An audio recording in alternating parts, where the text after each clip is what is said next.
చాలా చాలా ఇన్స్పైర్ అవుతారు. ఆల్రెడీ ఆల్మోస్ట్ అప్పుడే 2000 సంవత్సరంలో కెరీర్ ప్రారంభించి ఇది 2025.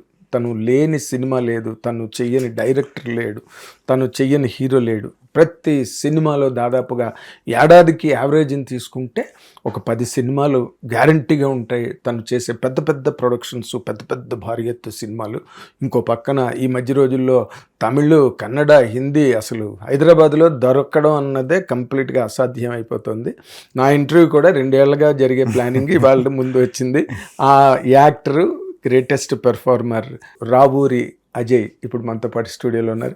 మీ అందరి తరఫున ఆయన కార్యక్రమానికి సాదరంగా ఆహ్వానిస్తున్నాను. నమస్తే అజయ్ గారు. Thank you very much. Intro ఎలా తీస్తారు మీరు, బాగా చెప్పారు. Thank you so much. బాగా చెప్పడమే లేదు, మీ గురించి చెప్తే అది బాగుంటుంది. ఎందుకంటే జరిగిందే చెప్పాను నేను. అదే మీరు 2000లో కెరీర్ ప్రారంభమైంది అండ్ అప్పటి నుంచి ఇప్పటి వరకు చూసుకుంటే 25 సంవత్సరాల కెరీరు. ఏడాదికి యావరేజ్ని చూస్తే ఒక 10 సినిమాలు గ్యారంటీగా ఉంటాయి. అన్ని పెద్ద సినిమాలు, పెద్ద ప్రొడక్షన్స్, పెద్ద డైరెక్టర్లు, పెద్ద హీరోలు, అసలు ఎక్కడ బీభత్సం అన్నమాట. ఈ మధ్య రోజుల్లో ఇంక పూర్తిగా హైదరాబాద్కే అందకుండా, అంటే కొంచెం ఇప్పుడంతా కూడా లక్కీలీ కొంచెం ఇప్పుడంతా గ్లోబల్ అయిపోయింది కదా సార్ సినిమా. అవును. సో అంటే పక్క రాష్ట్రాల నుంచి మన దగ్గరకు వచ్చి వర్క్ చేస్తున్నారు యాక్టర్స్, మనం వేరే రాష్ట్రాలకు వెళ్తున్నాం, మనం వేరే భాషలో చేస్తున్నాం, అంతా మిక్సప్ చేస్తున్నారుగా. సో ఈ ప్రాసెస్ లో రకరకాల భాషల్లో అయితే గ్రేటెస్ట్ డెవలప్మెంట్ ఏంటంటే మన తెలుగు ఎంతసేపు మనం ఇతర లాంగ్వేజెస్ని తెచ్చుకోవడం అలవాటు మనకి, అమరీష్ పురి కానీ లేకపోతే ఇంకోళ్ళు కానీ. బట్ ఈ రోజున మీరు ఇక్కడి నుంచి వెళ్ళి అదర్ లాంగ్వేజెస్ వాళ్ళు మిమ్మల్ని అడిగి మీరు ఉండాలని, ఇప్పుడు మీరు కానీ లేకపోతే మన సునీల్ గారు కానీ, మీ అందరూ అదర్ లాంగ్వేజెస్లో you became more sort of today.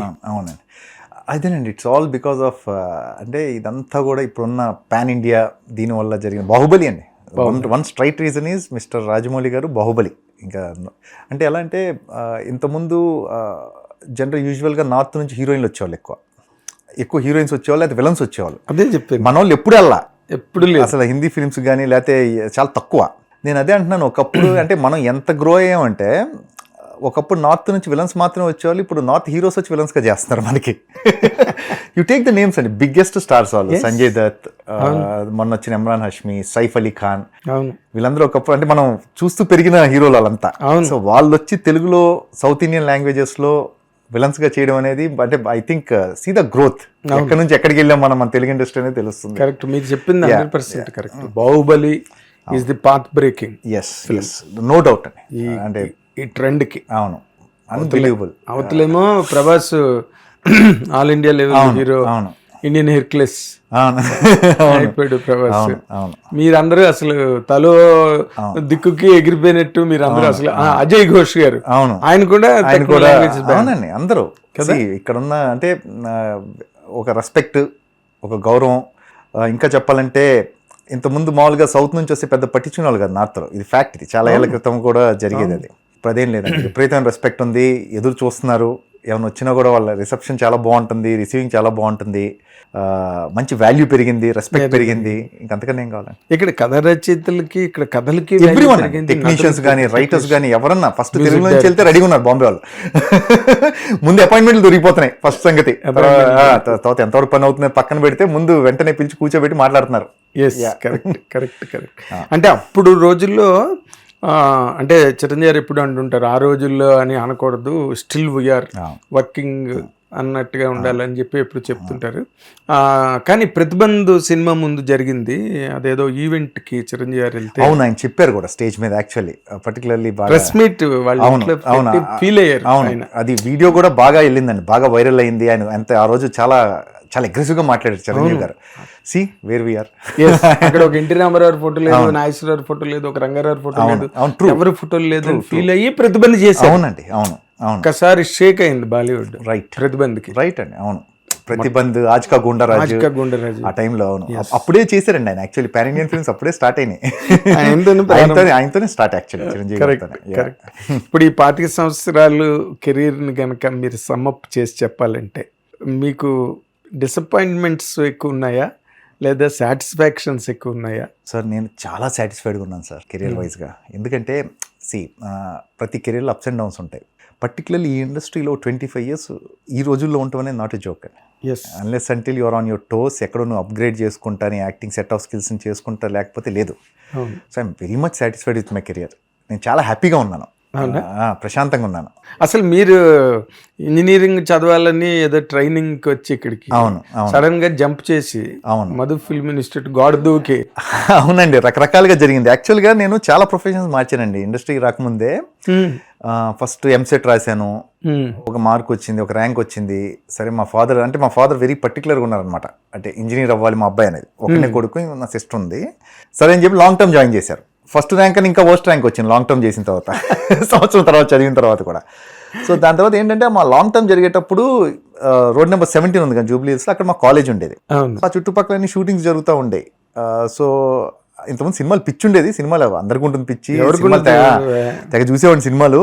కాకపోతే ఏంటంటే అక్కడ ఎక్కడో యాక్టర్స్ని ప్యాంపర్ చేసే విధానం, వాళ్ళని చూసుకునే విధానం నచ్చింది నాకు. సరే ఇది ట్రై చేయొచ్చు కదా అనిపించింది. కొంచెం పొడుగుంటాను కదా, కొంచెం ట్రై చేయొచ్చు కదా అనే థాట్తో, చిన్న ఆలోచనే కదండి, ఎంత అప్పుడు 17-18 ఏళ్ళు ఉంటాయి. సో ఆలోచన నాతో పాటు పెరిగింది కొంచెం. తర్వాత నేను ఇంజనీర్ వెళ్ళటం, లాంగ్ టర్మ్ రాకపోయినా కూడా మా ఫాదర్ వదలరా, మళ్ళీ నాగ్పూర్ ఇంజనీరింగ్ కాలేజ్లో జాయిన్ చేయించారు, అడ్మిషన్ అయ్యి కట్టి, డొనేషన్లు అయ్యి కట్టి. దాని తర్వాత ఇంకా నాకు ఇంట్రెస్ట్ పోయింది. 1 year తర్వాత వచ్చేసాను నేను, రిటర్న్ హైదరాబాద్ వచ్చి మధు ఫిల్మ్ ఇన్స్టిట్యూట్ జాయిన్ అయ్యి యాక్టింగ్ చేశాను కోర్సు. ఇది కూడా అసలు కంటిన్యూ చేద్దాం అనేది లేదు, అంటే బాగా ఎక్కడో స్టెబిలిటీ ఉండేది కదా నాకు అప్పుడు.